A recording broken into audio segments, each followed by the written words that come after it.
Барлығыңызға қайырлы күн. Бүгін мен сіздерменен мындай өте жұқа өзім үйде жасайтын қимақтың рецебімен бөлісетін боламын. Алдымен осындай мен 6 жұмыртқа алдым. Енді осыған тұзымызды салып аламыз. Ванильный сахар саламын. Тәттілеу қылам десеңіздер, қантты көбірек қоса берсеңіздер болады. Мен тәттілеу қылғым келіп тұр. Сондықтан 2 қасық қант саламын. Осыны енді жақсылап араластырып аламыз. Осыны жақсылап араластырып аламыз. Қантымызды, тұзымызды ерітіп жақсылап араластырып алдық.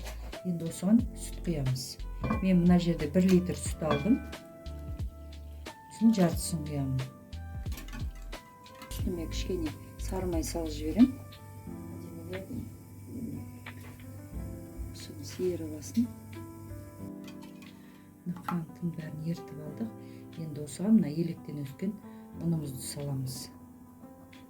Бірақ сала берем. Мен үстіне қазір сүт құямын бұны.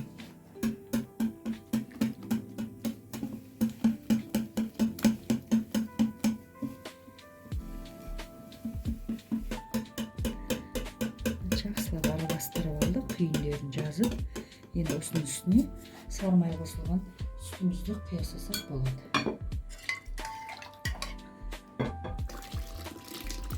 Мына жерде ас содасын қосам, кішкене, көп емес.